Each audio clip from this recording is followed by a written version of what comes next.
Hello, I'm Elizabeth Nancy Jansen, and today is August 5th, and it's the 11th day of our 22 Days of Truths. So we are halfway through in preparation for the book launch of Bride Doll on August 17th. And I'm really enjoying this preparation and this series of truths, and I hope you are too.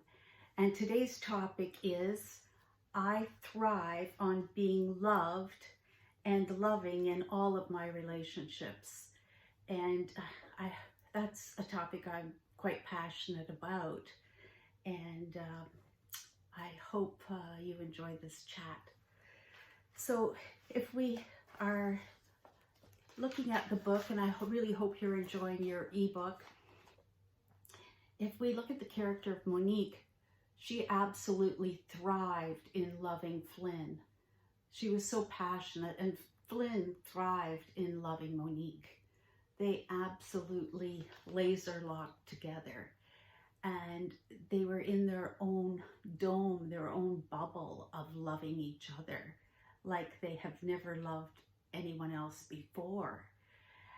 And they were so intimate in a physical, emotional, and spiritual sense. And nothing else existed beyond their love for each other. And anything else, when they stepped out of their relationship and had to deal with other people, other circumstances, that's when life got complicated for them. And when we look at the character of Naya in her marriage, her first marriage with Simon, that situation, she had to earn his love. And that was a power control situation. That wasn't really love.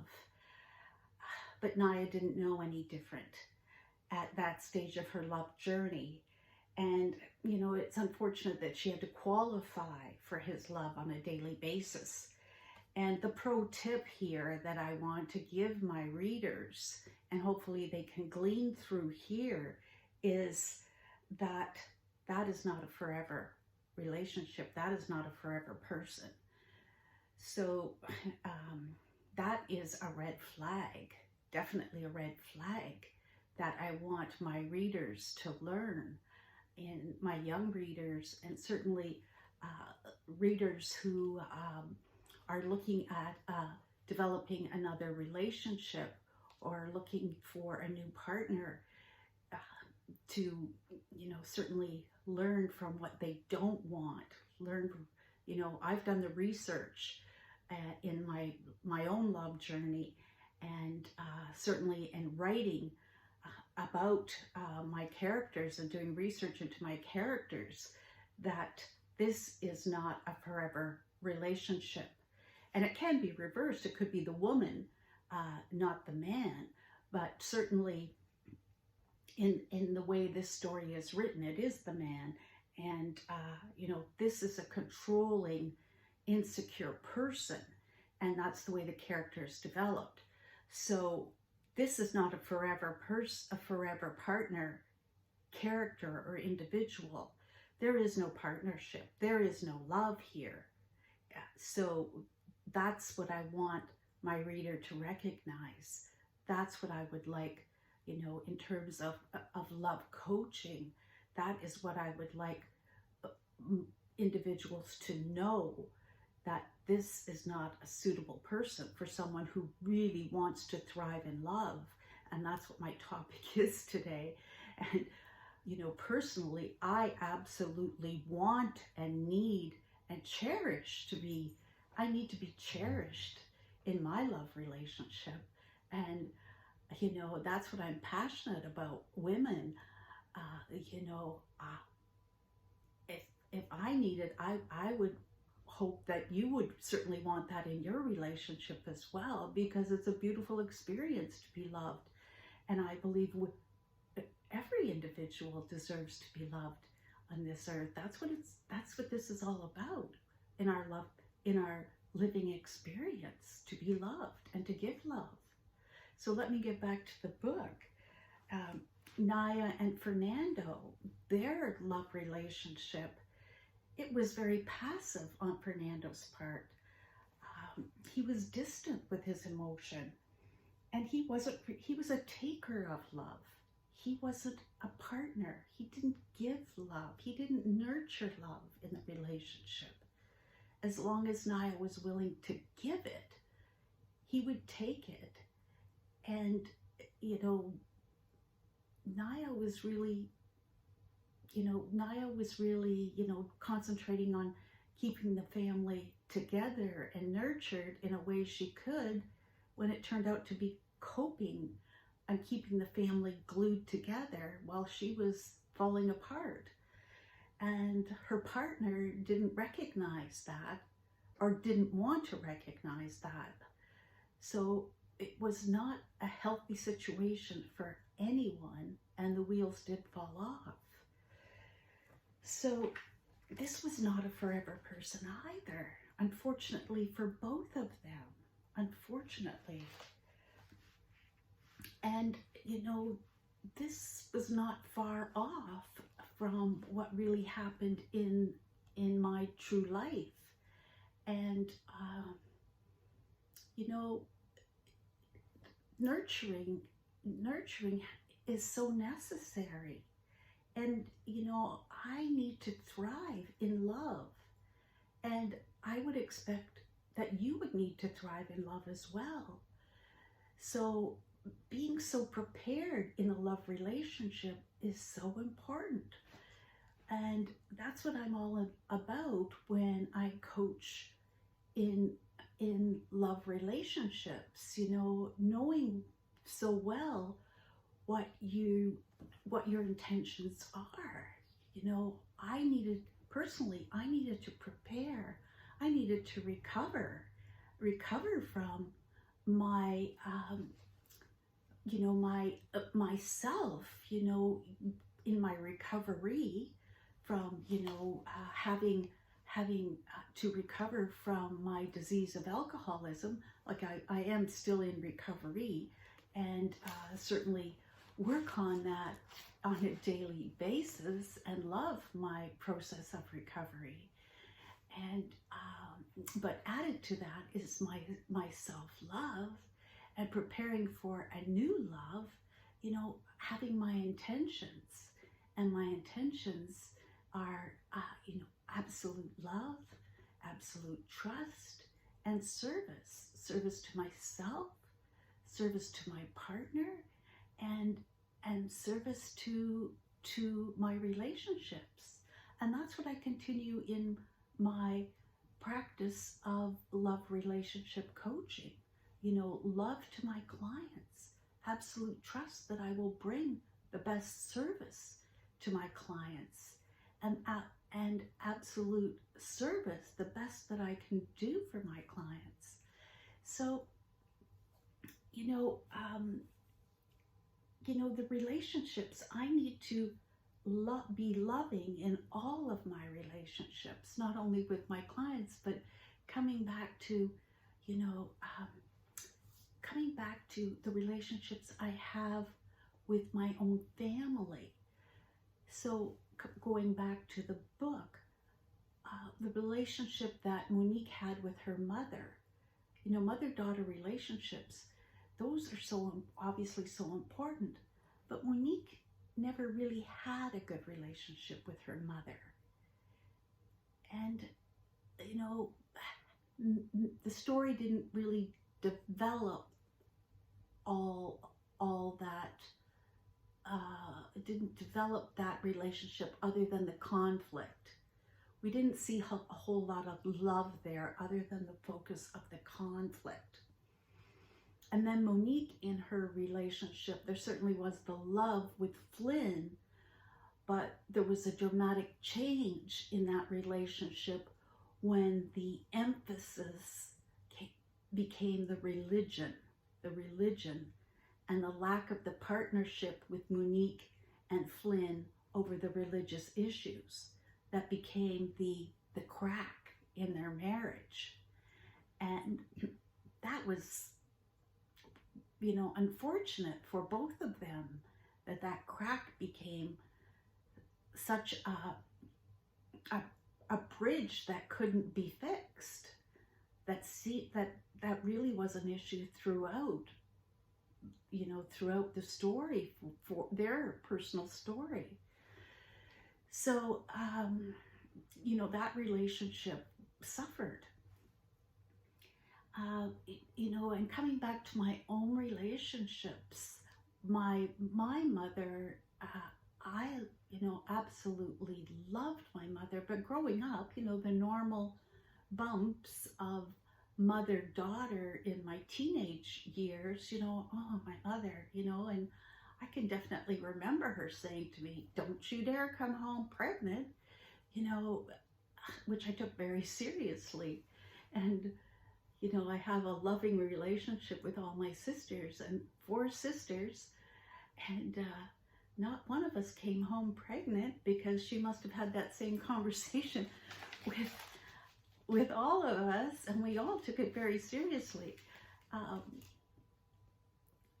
But not that it would have been horrible, obviously we would have taken care of each other had that situation arose. But, it's, quite normal that there's bumping of heads with mothers and daughters. But, my mother was never, on a personal level and a real level, my mother was never happy with the relationships and the marriages, even though, she walked me down the aisle with my father in my first marriage. She was not happy. She was not happy that my first husband was not Catholic, first and foremost, because religion was such a huge issue with her. And she felt I made a bad choice there. And she made it very clear to me. And she was not happy with several things. And I didn't resent her for her choices and how she conveyed that to me. But I didn't think she was right in how she made her choice and her opinions about my husband. But as the marriage unfolded, and she could see that we weren't aligned before I certainly did. So I have to say she was right about that now in my maturity. And in my second marriage, she discovered my second husband wasn't Catholic. And, I have to say, those were my mother's choices, not necessarily mine. And that was her yardstick. That was her yardstick. And, globally, that is a measure of how individuals choose to be united by religion, by a lot of cultures. So this isn't out of the ordinary by any means. So she was not happy with that second marriage either. And that marriage was not in alignment either. So, and I wasn't in agreement with her decision at that time either. But she was present for the wedding and went through with my choices. So anyway, I dedicated this book to my mother and love her very much, and she has since passed. So do I have any regrets? Regrets about my mother-daughter relationship. I wish I had said more loving things to her in her lifetime. I treated her well, but I didn't often convey how much I loved her. So I guess that goes with the theme of I thrive on being loved and loving in all of my relationships. So I guess conveying more love and appreciation to my mother, I wish I could have done that more. Now I have loving sisters, and now we're all over 50, and we make a point of being on Zoom face to face once a week. And COVID did that to us, but in a positive way. Now we sit down and face to face with each other, and we're going to continue that, I'm sure. And it's so beautiful. And we talk about our kids, and we're concerned for how well each other are doing, and we spread the love on each other, and we love it, and we take trips together when we can, and we just really work and lay the love on each other, and it's wonderful. It's wonderful. I thrive with my sisters, and they thrive together. We all do it. And this is something that we've done in our adult life. Now, as kids, we did our share of fighting like cats and dogs, but thriving and loving in relationship with my siblings is a beautiful thing, and loving my children, my sons I have great relationships with, but my daughters, we still bump heads, and working on loving them is always the message I'm giving them. And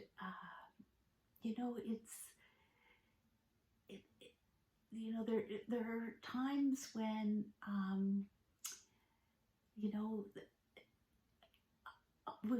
I guess there's still some work and some healing to be doing, and I'm open to all of that.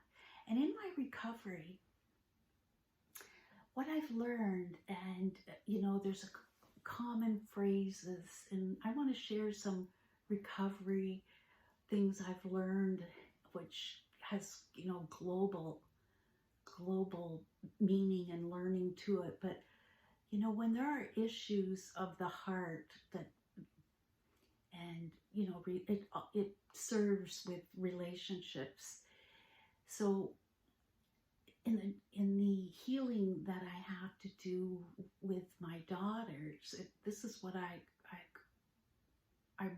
bring into this healing is total acceptance. So I have to accept and not expect. So my acceptance is on the rooftop, and my expectations are in the basement. So I accept everything, and my expectations are nothing. So I love with all my heart. And the issues with my daughter center around my substance abuse. And my recovery is in 12 years of recovery, coming up to 13. And their acceptance of my disease of alcoholism has been hard on them, and I have to accept that and be patient, and never give up on my loving of them, and my my patience and my perseverance, and understanding, and have faith, and all will be well. And they know I love them, and I will move on. But today I thrive in being loved. And I have a wonderful relationship with my partner, who we have a beautiful relationship. So I'm so grateful for what I have, and the person I am today. I love the woman I am today. So I thrive in my self-love, and it is a beautiful life. And I hope this has made some sense to you, but I do thrive in being loved and giving love, and love in all my relationships. They're so important, and I try to nurture them. and I really hope I've shared some love with you today, and hopefully, you can put some thought into the relationships you have, your friend relationships we didn't talk about, and, how you nurture those, your work relationships, how you nurture those. And, family is so important.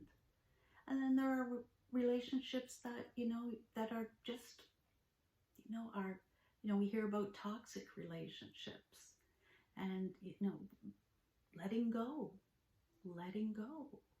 when, things have, crossed your boundaries or getting close to your boundaries, and when you have to let go, not accepting, individuals getting close to your boundaries. That's what I'm talking about as well. Keeping your boundaries strong. But when there is love, don't hold back. Don't hold back either. So it can be complicated or can be quite simple. But I know I've done my internal work. I've been working it and loving it.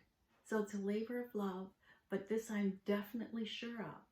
I am a person who thrives in love. And I love to be loving in all of my relationships. So on that note, I hope you have a wonderful day. Take care. Bye-bye.